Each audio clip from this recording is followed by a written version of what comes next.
We'll start with the roll call. Myself, Lisa Robinson, Jackie Myers. Present. Kevin Dull. Present. Sandy Edge. Present. Stephen Plant. Present. Pablo Unda. Present. Elaine Masseri. Winton Hunter. Here. And Sanaya Burns. Okay, thank you very much. And we have with us today Captain Matt Colbert standing in for Chief Campos for us. Okay, we'll now move on to the approval of the agenda. You have it in front of you.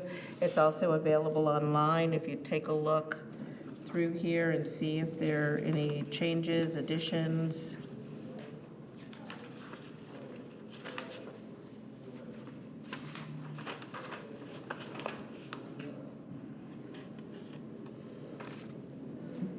Motion to approve the agenda. Okay, there's been a motion, moved and seconded. All those in favor of approving the agenda, raise your hand. No opposed, abstentions. All right, we can move on now to the minutes. And you also have those in front of you. If you haven't had a chance to look at them, please go ahead and review them.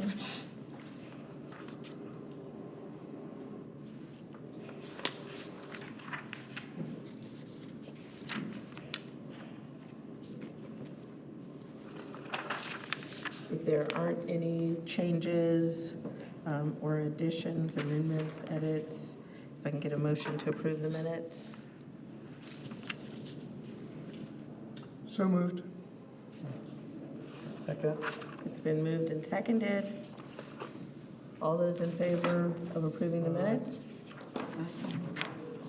Any opposed? Okay. All right, we are now at the time for citizen comments, and I will acknowledge that we are joined today by a group from Clemson, I believe, business law students. So you are welcome. If you have any questions, you can come up at this time. If not, we're glad that you're here, and thanks for being here.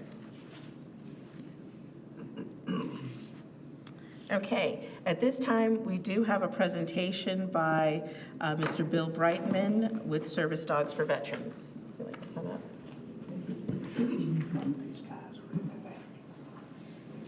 Jackie, thank you you were the instigator, catalyst for this. Mm-hmm. Carla for all the great communications, I appreciate that very much. We are a 501c3 charity located in Greenville. And we're in our 11th year. And many people do not realize that between 12 and 20% the men and women that transition out of the military don't get to be who they used to be when they went in. That's the percentage of people, young men and women, that come out with some impairment, some kind of trauma from their experience. It could be post-traumatic stress diagnosis, it could be traumatic brain injury, and we hear much less about it in the public, but we see quite a bit of it in the work we do, military sexual trauma. And the traumas that our veterans experience is not like an experience where it's mind over matter or time heals all wounds. Medical doctors will tell you in layman's terms, it's like your brain has been rewired partially and maybe complexly in terms of how you would think and process what you and I would consider normal. So when I say veterans get out and they don't get to be who they used to be, they have a new normal and they're not used to it. And you might think correctly that the VA does everything they can to help with medications and therapy. But for many veterans, as we've discovered in our 11 years, either that's not enough or they prefer not to have to rely on pharmaceuticals to get through their day, and particularly their night, which is the worst time of the 24 hours they have. When I started this in 2014, it was supposed to be very part-time, very much a hobby, because I was supposed to figure out how to retire. That's why we moved to Greenville. And in 14 years, we've graduated now 180 service dog teams that went through our school for 8 months. And we've graduated 60 companion dog teams that went through school for 3 months. And then most of them went on to pass the Canine Good Citizen test. Currently now, we average between 30 and 40 veterans and dogs in classes at a time. And most of our dogs are rescue dogs. And part of the school is, and something that I think the board would be interested in knowing, is to become familiar with the Americans with Disabilities Act. Because that is the act that protects men and women with disabilities, including psychiatric disabilities, for which we train service dogs to help. So our men and women that go through our classes are schooled in not only their rights under the Americans with Disabilities Act, but also their responsibilities. You might be wondering, well, what does really a service dog do? What's the benefit of having a service dog? So pharmaceuticals or medications can be very helpful, in fact, essential for many veterans in terms of their recovery. But there are things that medications, pills, drugs, if you will, cannot do, that service dogs can do. That is vital in the life of a veteran, for many veterans. Joe and Shiloh are here. Joe is also a Navy veteran like me. He's one of our heroes. Shiloh was a rescue dog, very typical of the dogs that we find or veterans find and come to us with in the program to be trained. And what Shiloh is doing right now is something that you will often not see with dogs wearing a vest in public. And that's being quiet, still, and in a position we call heel. This is where they spend 98% of their time, right there, at the veteran's side.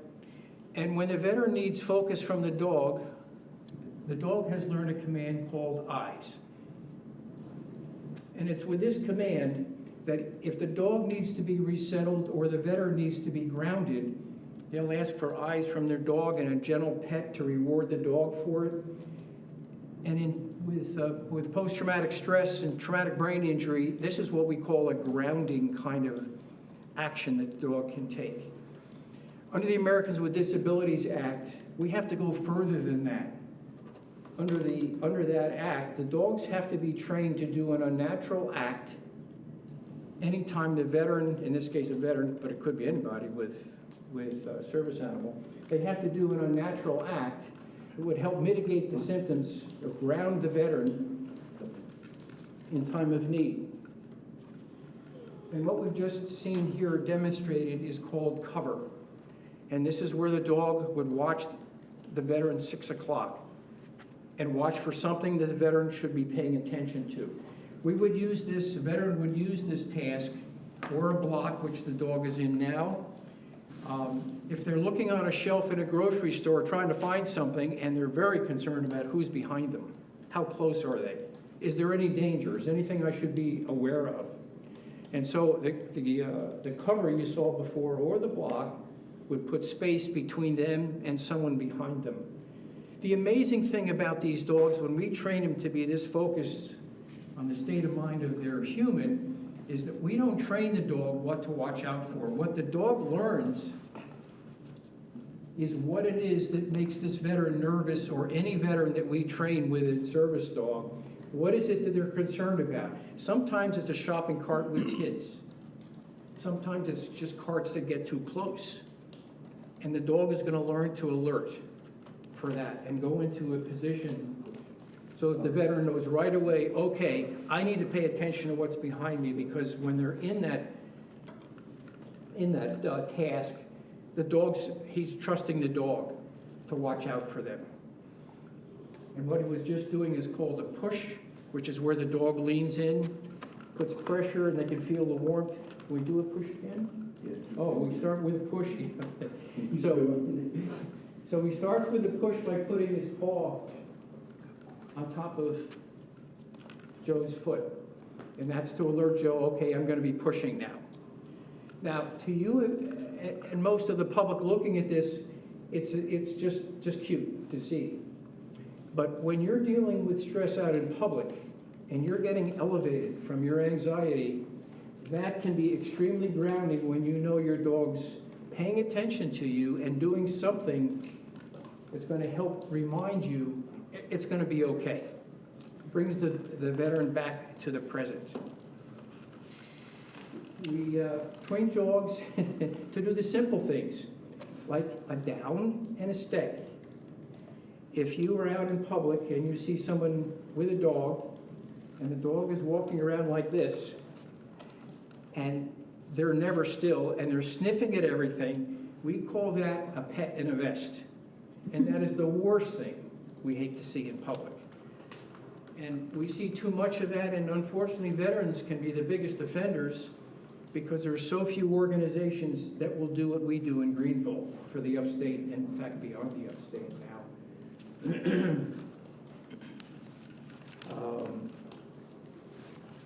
So the other thing we don't like to see in service dogs or dogs wearing a vest is when they're sniffing and paying attention to everything except they're human. And that's the first indication when you're out in public and you see a dog in a vest and they're doing everything but paying attention to number one. Either the handler is untrained, and certainly the dog is untrained, but the handler doesn't know what to do with that dog. And unfortunately, they abuse the Americans with Disabilities Act, because you can go online now and you can buy a vest. You can buy an ID. You can even buy registration under kind of a bogus registration site that says your dog is qualified as an ADA animal, which is not true. But like so many things on the internet that aren't true, that's another one. And we hate to see it because it ruins it for all of us. Most of our dogs are rescues. We're very good at working with shelters, and Jackie's a huge help with us with that. We take a dog that's we've vetted, and we hope what we see is what we're going to get, and most times it is.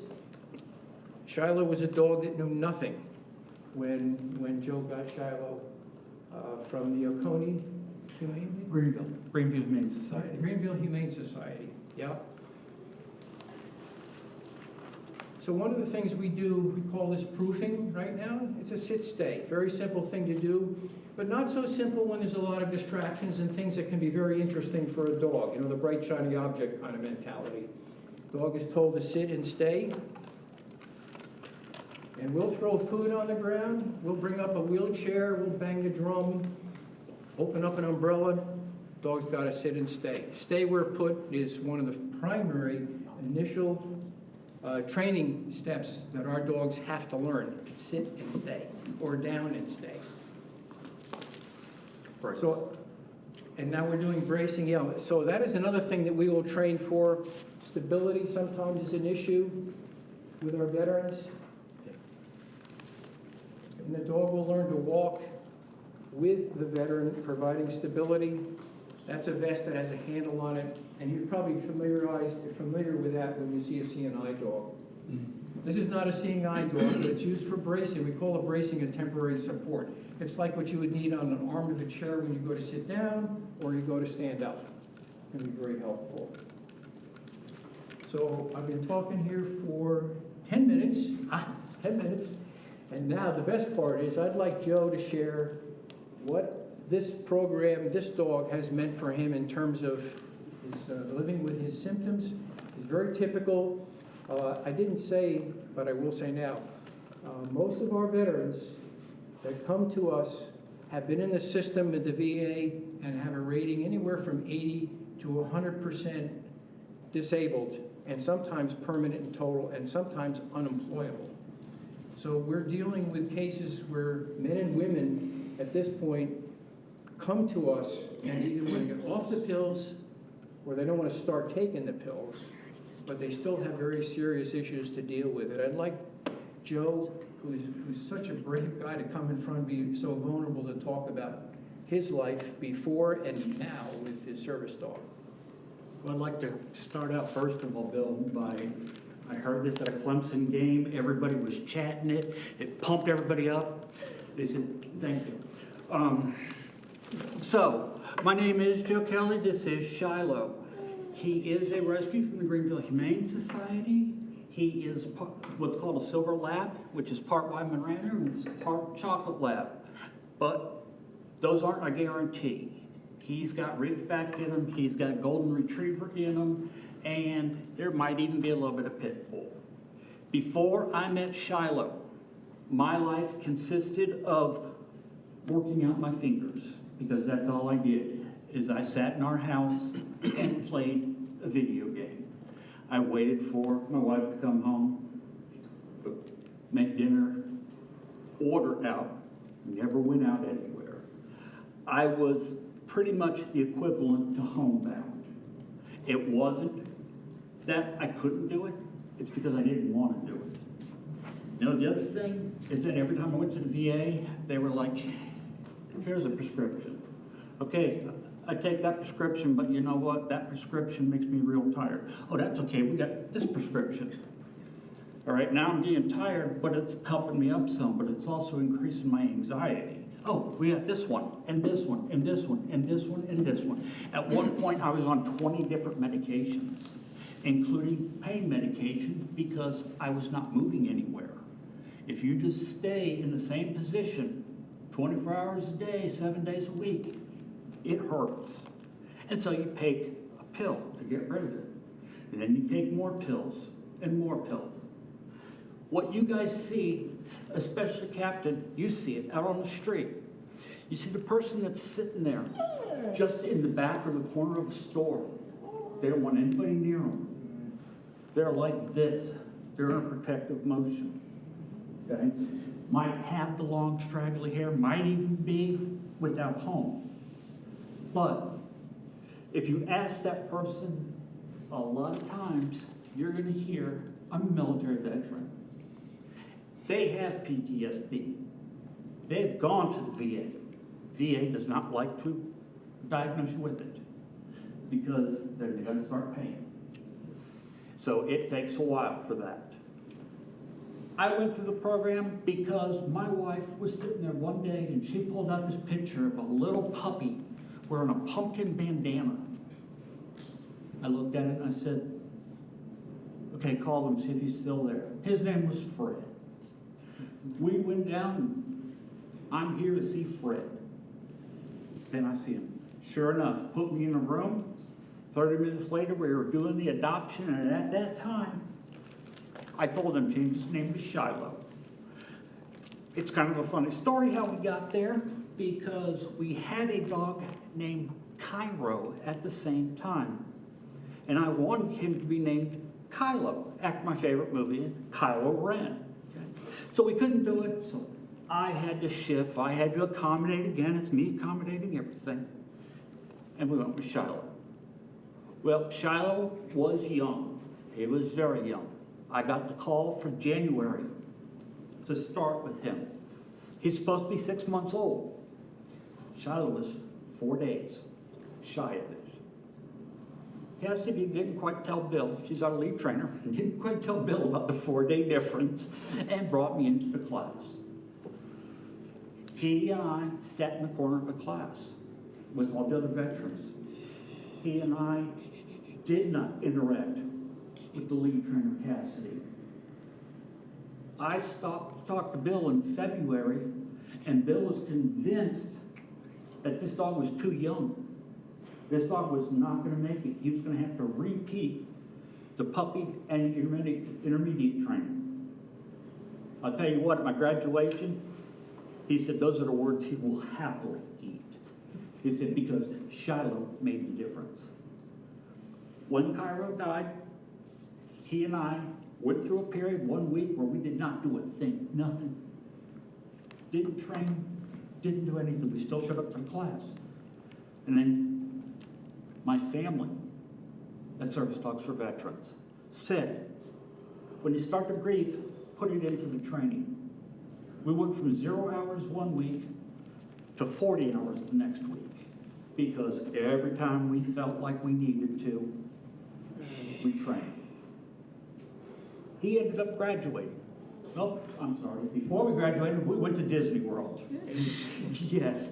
And this was in May. He had just been issued his vest, service dog in training, which in South Carolina and Florida, service dogs in training are treated exactly like service dogs. There is not a distinction. If you stop at the state in between us, there's a very big distinction. And a service dog in training is not allowed in service dog areas. They have to be, yes, he knows. He's helping me out here with the speech. Thank you very much. So we went down to Florida. He's going through, and on the way down, they told me, don't go to a Walmart before you finish training. Walmarts are crazy. We don't want to flip out our dogs. So we went down to Florida, and we stopped at a gas station called Buc-ee's.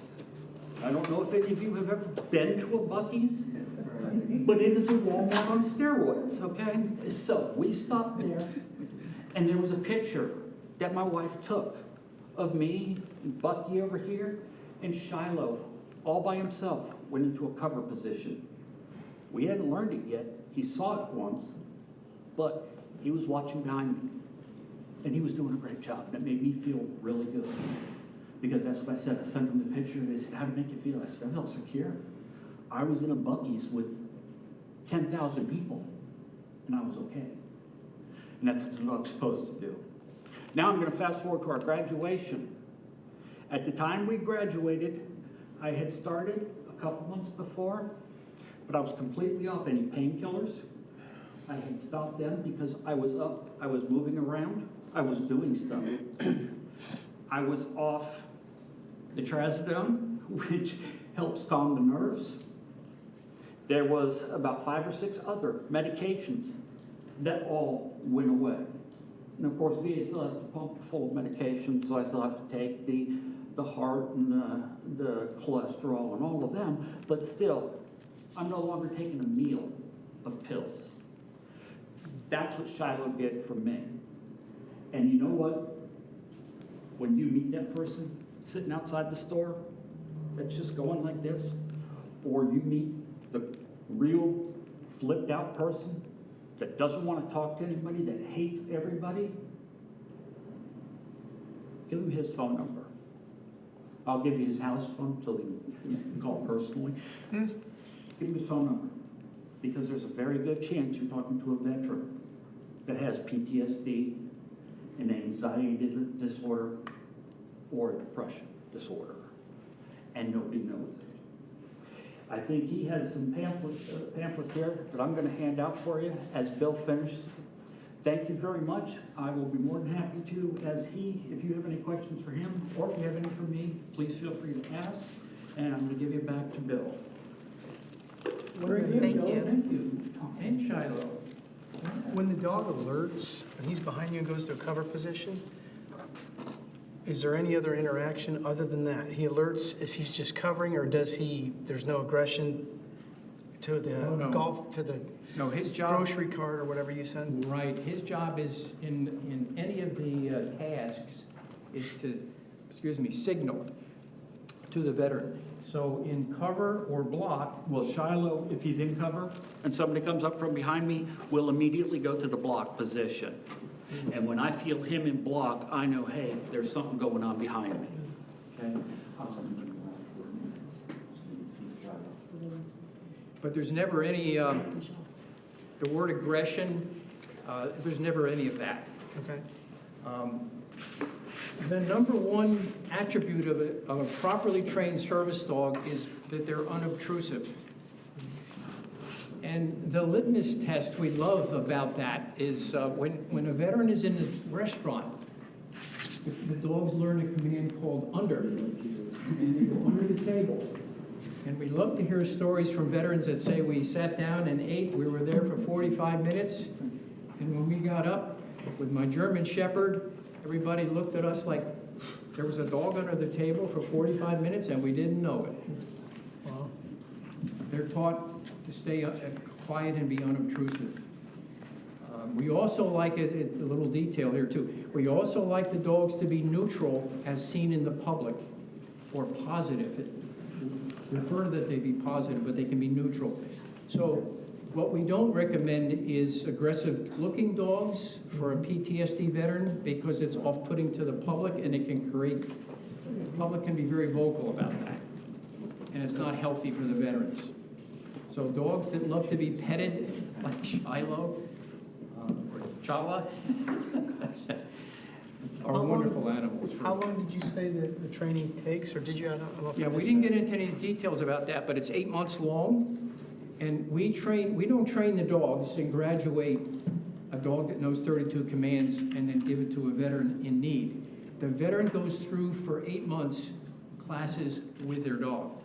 They come to school one day or night a week for 1 hour in a small group class, and they do homework for 6 days, and they keep a log of it. That's one of the reasons we're about a third of the cost of most organizations, because the veterans do 70% of the training on their own between classes. And it's turned out to be very effective. When I graduated, they gave me a sheet, and on the sheet, it said I attended 29 of the 30 classes that were an hour long each. The homework sheets that I turned in, I had done 249 hours at home with him. And you asked about the 8 months. Shiloh and I are still going. We, as a lot of other graduates do, come back. We will help with the classes. If there's a person missing, we'll jump in, go through the tasks again, just to keep the skills sharp. Yes, Shiloh is rated as a canine good citizen also. He has gone through that.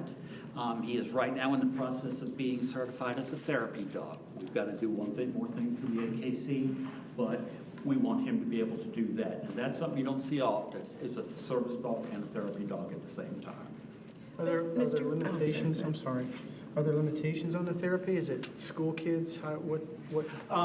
The canine good citizen does give you permission to go into nursing homes, schools, and hospitals.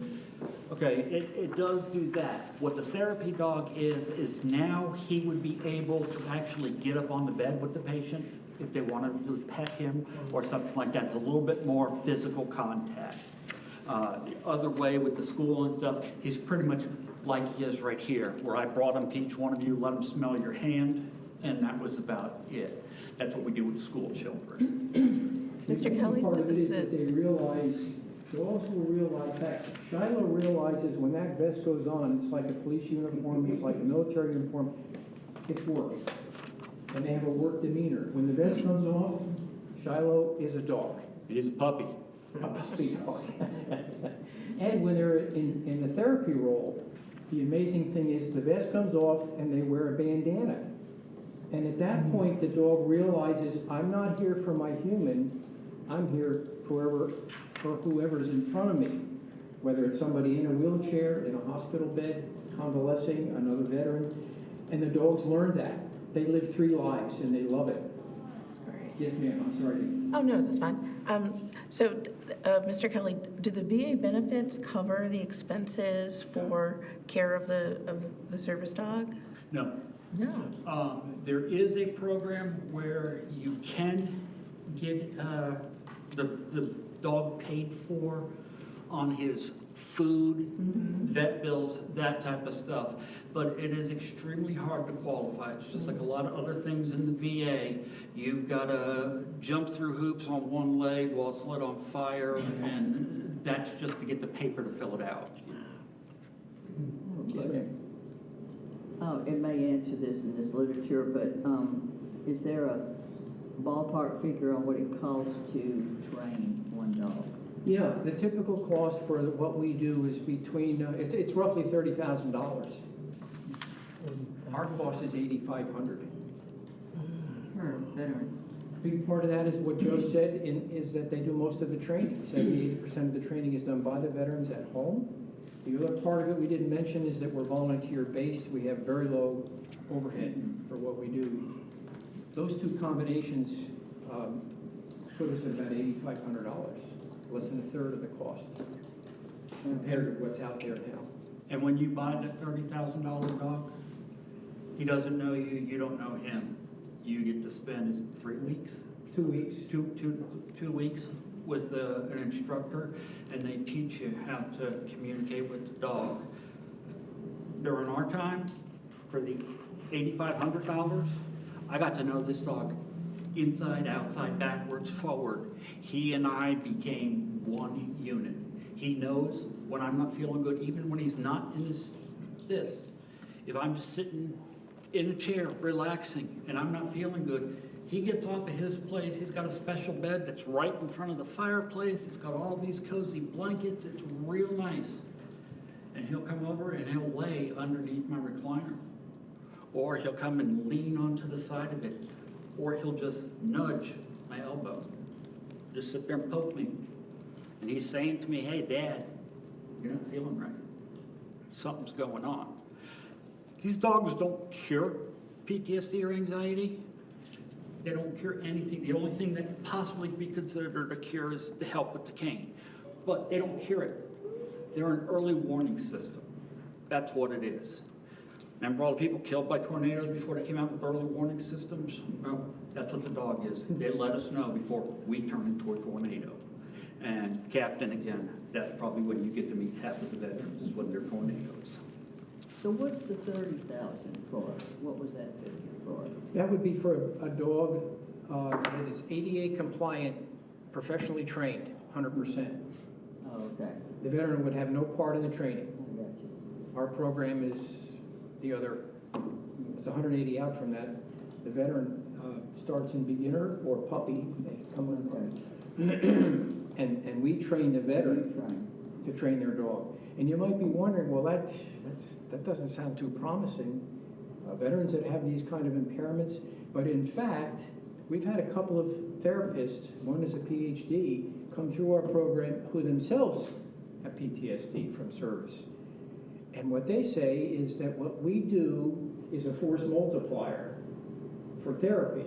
Because when you train a dog, you have to do the same 3 things that they learn in therapy. You must be present, you must be intentional, you must be calm. And those 3 things, while we don't really formally teach those, we informally teach them to train your dog. And so it helps veterans actually cope with their symptoms because they've learned to train their dog, becomes very cathartic. That's why our graduates on average have now we're about 52% reduction in their symptoms from the time they start training to the time they graduate because they've learned to train a Tier 1 service dog themselves. So it's extremely beneficial. In addition, as you said to Joe, or as Joe said, many veterans are off their pills, either 80%, 90% of them, or all together. Their dog becomes their medication. So it's very powerful what happens. It's such an important program. We appreciate you coming to tell us more about it. Is there a particular breed that lends itself better to being a service dog? Well, the classic top breeds are labs and golden retrievers. And boxers. I have a bias person on you. Yeah, boxers are good too. But unfortunately, when you go to a shelter, Right. you know, It's a combo. I don't want to say I don't want to say they're dishonest, but so you don't want to euthanize dogs, right? So a lot of dogs are part lab, 2%, and the rest of it is Heinz 57, you know. But labs and golden retrievers are they're the happy-go-lucky dogs, the dogs that you give a treat to, you're best friends forever, and you don't have to earn their respect. Whereas the more you get toward the protection breeds, you have to actually learn what it is that they need to respect you before they'll follow and trust you. So it's a little harder with a guy with a German Shepherd that comes into our program versus the guy or gal with a lab. The guy with a Shepherd is going to work harder to earn that respect. And they certainly can do that. And Shepherds are magnificent service dogs. It just takes more work. That's all. But they're great dogs. Do you do anything with the dogs, like, for lack of a better term, if the veteran goes into a meltdown, is there anything taught that the dog would do to go get someone, or? Yeah, that's not a bad question. Actually, that's a good question. As Joe said, the dog doesn't cure anything. The main thing the dog does is alert early. On a scale of 0 to 10, 0 being calm, 10 being fight or flight, most of our veterans come into our program somewhere in a 5 to 6. They're always on constant alert. We call it hypervigilance. Where's the next danger? What should I be looking at over my shoulder? When is that going to happen? If a dog can catch a veteran at a 1, that veteran at that point can employ their coping skills they learned in therapy. And sometimes a coping skill can be exiting before they get up to a 5, a 7, or 8. So that's a long answer to a good question and prevents the veteran. In fact, going through school, the challenge to stand up in front of a small class and perform actually builds resilience in the veteran, so they're used to then performing in public, and they now know what it means to be with a dog and have that dog and the veteran perform together because they've done it in school for 8 months. So fortunately, we don't really have to deal with that. Now, if I gave a veteran a dog that knew 32 commands and they went out and they weren't really bonded like Joe and Shiloh and our other graduates are, yeah. Because it takes a while for the two to bond and understand how to communicate together and get a rhythm to know what to expect from the dog and the dog to know what to expect from the human. That takes time. It can take months for that to happen. And Bill, I was going to try to take it off so y'all can see it's really hooked on there. You see it says a service dog right here. It's a little red pouch. Inside this is an air top that has a panic button on it. So that if I need to, I can hit it and it's going to alert my wife and my daughter that I need help and where I am. There you go. Yeah.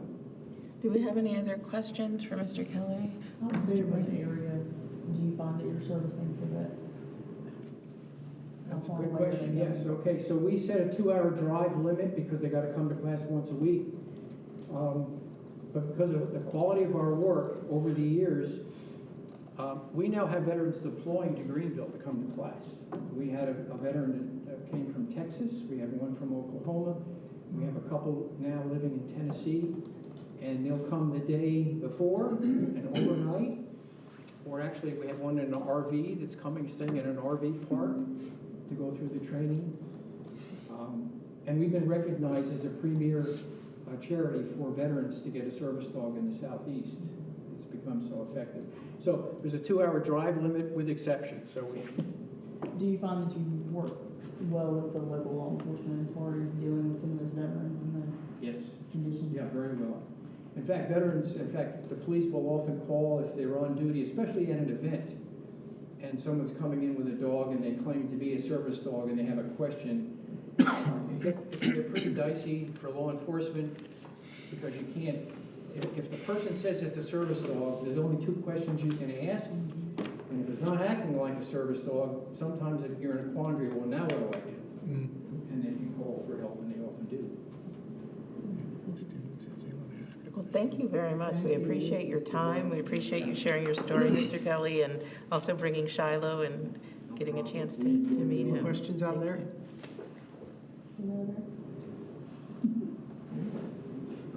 All right, well, thank you. Thank you. We definitely appreciate it. Thank you for your service. And thank you for still serving. Yes, God thank bless you.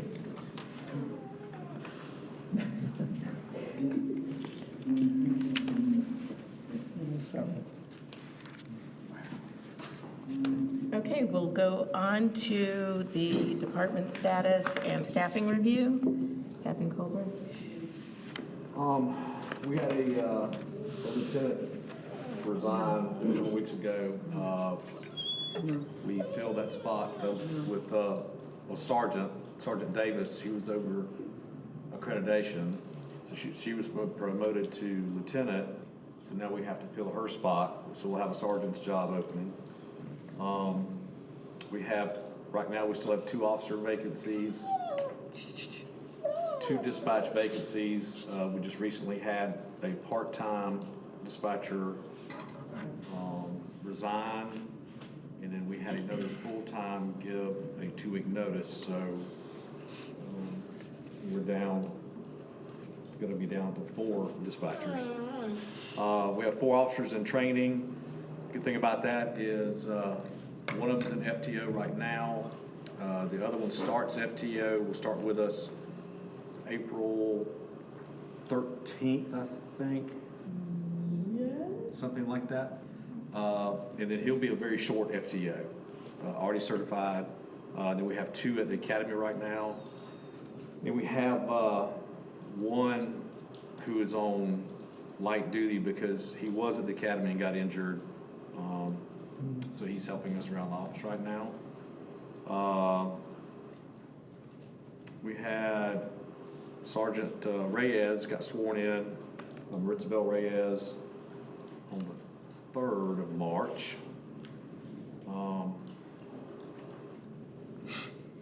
We had our budget meeting with the city administrator. We asked for one officer and one dispatcher, and I believe that's going to go through without any issues. Also asked for 6 marked patrol cars, 1 unmarked patrol car. Feel confident that's going to go through without any issues. And right now, we're working on our new CAD system, CAD RMS, building it out, and hopefully it will go live within the next couple of months. It's going to be a pretty nice system. As far as our activity, we had, for February, we had 4,784 calls for service, 495 traffic stops, 230 citations, traffic citations. We issued 28 minor possession of alcohol cases or citations, answered 30 noise complaints, and we issued 1 noise citation.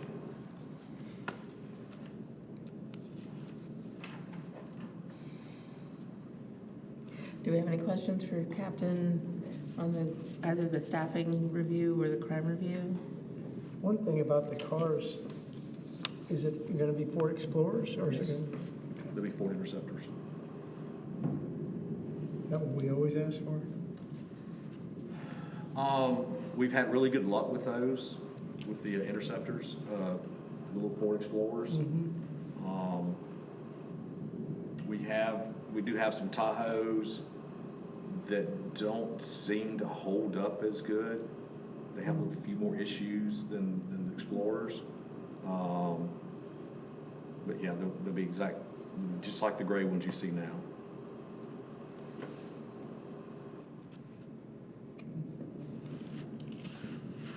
Any other questions? Anyone? Okay, we'll go on to the golf cart ordinance. Captain, has there been any updates on that? I know it was presented to council. It was presented to Correct, council. was that this week? They are having a public hearing next council session. I believe last time I talked to the chief, we were refining the ordinance a little bit, making it more streamlined. And we'll just go from there and see how the public takes it. There's no, any major issues, any pushback, it's kind of the same issues we were talking about? I anticipate there being a probably fair amount of pushback for it.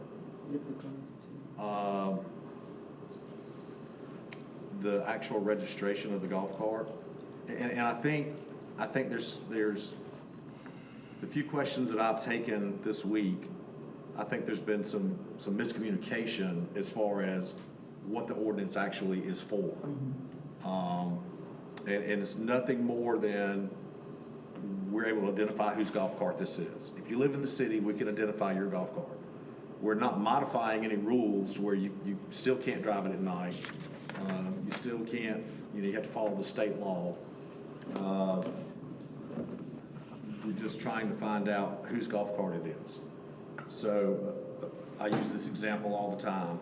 On game day, when there's 4 golf carts parked on the sidewalk, and I know it's got a city sticker, I can call them and go, you need to come move your golf cart now before we tow it.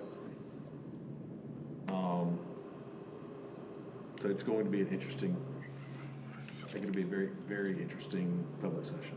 Well, I read in the minutes that there was some kind of misinformation given between the reporting of. Chief, Yeah, When In the the RS Seneca Journal did, RSV. when the Seneca Journal did an article, there was some misinformation in there. So we had to send out, Bree, our public information officer, sent out a correction and said, hey, this is actually wrong, this is what was said, so. You know, and unfortunately, until the law, state law changes to where, you know, they give municipalities the rights to allow golf carts operated at night, you still can't drive it at night. Which, I mean, you know, people do all the time. He's complaining too. Were there any questions? Well, I guess on March the 19th must have been the article, I think, that I read. Yes, sir, I think so. Yeah, and there's still quite a lot of things that need to be discussed, I think, in a conversation. I think many of us would hope that the state of South Carolina should get involved in it and not do it by city, have a state law then. And I said, that's a great idea if you would do that. But I don't know what they're gonna do. There's still discussion. We have not had any other meetings on it yet, but we're waiting to see, and some of us. I know that the state had a law, it was in the Senate, and I'm not sure it's gonna make it out of the Senate. Yeah, I'm not sure either. Because of safety issues, I just don't think they're gonna let it come out. And if you read the law, you know, the barrier islands on the coast, the way the law is written, they have the right to allow golf carts to be driven at night. Well, it's a very limited access area. You can't really get to it by car, so you ferry your golf cart over, and if you live on the island, you can drive around the island, which makes perfectly good sense to me. It comes down to it comes down to a safety issue. You know, a prime example is last football season, I went to stop a golf cart on College Avenue, and it's very well lit on College Avenue. And I lost it in the traffic. I knew it was right there, but I lost it in the taillights, and, you know, I ran right up on it. So I think it boils down to safety. And even if the state passes a law saying that you can drive it at night, I hope they put pretty heavy stipulations on it. And what I mean by heavy stipulations is if it's a gated community, or a community like Patrick Square that's kind of off the beaten trail, it's not a main road, you don't have a lot of cut-through traffic, that type area, but you certainly wouldn't want to drive on, well, you can't drive it on 123, but you know, even on College Avenue at night, it's kind of not the safest thing in the world. And I'd like to add to that people are not adhering to the law now. We don't even have it.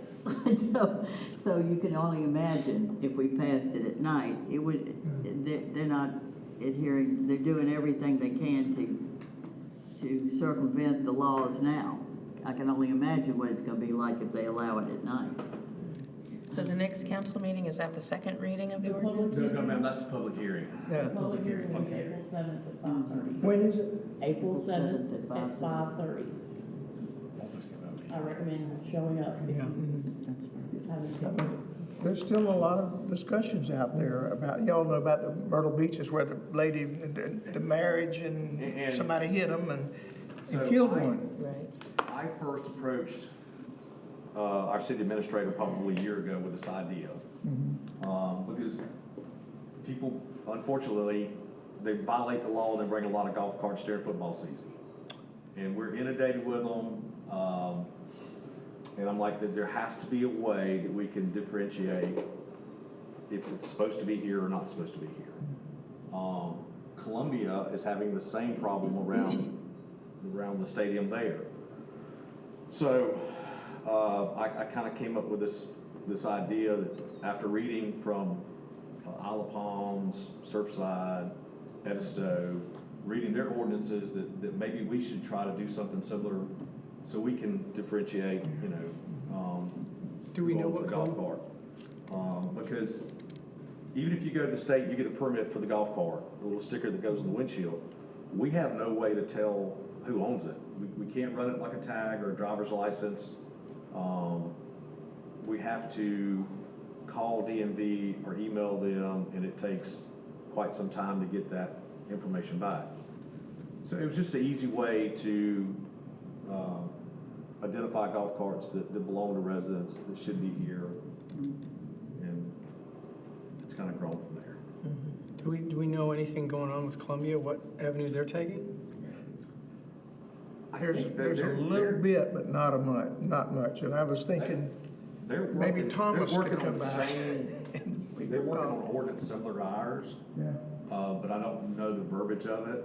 We tried to get a copy of it, but we never could get in touch with the right person. They're trying to do sort of the same thing. There's a lot of different things, certainly. Going to a football game at 6 o'clock and, fourth quarter, it's dark. Now what they gonna do? So it's a real issue that's being discussed with two sides. So the next public hearing on this is on the 7th at 5:30. Yes, ma'am. Okay. Yes, ma'am. It'll be here They'll be- in the council chamber. Okay, next thing we have on the agenda, requested presentations. Are there any other suggestions? And thank you, Jackie, for introducing us to this wonderful program. It's great. I was glad they were able to come, Service Dogs for Veterans, and actually hear a story from one of the veterans and the impact that it makes. Well, it's not just veterans, it's anybody who needs a dog. They should get one from a really qualified trainer. I mean, most of us can watch a YouTube video and train a dog with reasonable success if you follow and you stay up with it. But most of the people that are at the training center, they've got years of experience, including myself. I went through the program with my first service dog, and then after that, I started vetting and fostering dogs after that. So, I also help train, but mostly I like fostering because I just love dogs. It's a wonderful program. So any other suggestions? If not now, you can always send them to Chief Campos and they can be included on the agenda. What about, maybe having, somebody from one of these, nonprofit animal organizations come talk to us? Like the Humane Association or? Society, Clemson Paw Partners, any of these, yeah. Make a note of that. And that'll be in the minutes. Yeah. Great. So we're on to board member open discussion. Any topics, anything that's been brought to you for discussion? Yeah. All right. Can we get a motion to adjourn? And again, thank you to the students in the galley here who. No came questions to out there attend. yet? Do you have any? All right. If you have questions afterwards, you can come up and ask us. Yeah. All right. If we can get a motion to adjourn? Motion. Moved and seconded. All in favor? We are adjourned. Thank you all.